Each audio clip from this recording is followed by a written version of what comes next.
ഒരു വെള്ളം ചുമട്ടുകാരൻ്റെ കഥയാണ്. ഒരു മുളന്തണ്ടിൻ്റെ ഇരുവശത്തുമായി 2 വലിയ മൺകുടങ്ങൾ കെട്ടിത്തൂക്കി അദ്ദേഹം തോളിലേറ്റി നടക്കും. അതിൽ ഒരു കുടം നല്ല പുത്തൻ കുടമായിരുന്നു. എന്നാൽ രണ്ടാമത്തെ കുടത്തിന് ഒരു ചെറിയ വിള്ളലുണ്ടായിരുന്നു.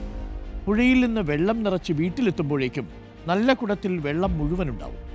എന്നാൽ വിള്ളലുള്ള കുടത്തിലെ പകുതി വെള്ളവും വഴിയിൽ ചോർന്നു പോയിട്ടുണ്ടാവും. പാവം വിള്ളലുള്ള കുടത്തിന് ഇത് വലിയ സങ്കടമുണ്ടാക്കിക്കൊണ്ടിരുന്നു.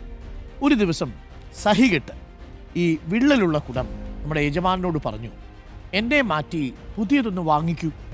എൻ്റെ വിള്ളൽ കാരണം നിങ്ങൾക്ക് പകുതി വെള്ളമേ വീട്ടിലെത്തിക്കാൻ കഴിയുന്നുള്ളൂ.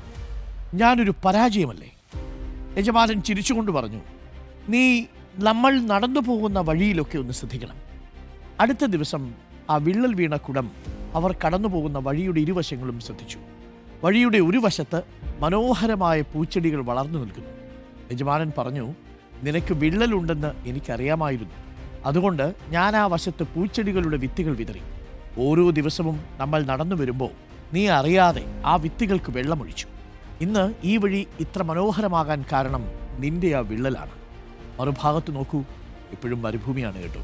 നമ്മളിൽ ഓരോരുത്തരിലും ഇങ്ങനെയുള്ള വിള്ളലുകൾ അല്ലെങ്കിൽ കുറവുകൾ ഉണ്ടാവാം.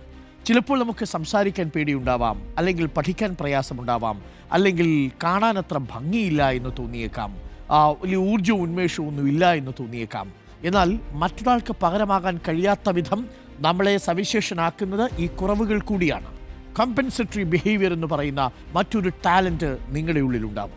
നിങ്ങളൊരു കുറവുള്ളവനാണെങ്കിൽ നിങ്ങളിൽ എന്തോ ഒന്നൊരു അല്പം കൂടുതലുമായിരിക്കും. നിങ്ങളുടെ കുറവുകളെ നിങ്ങൾ സ്നേഹിക്കുക.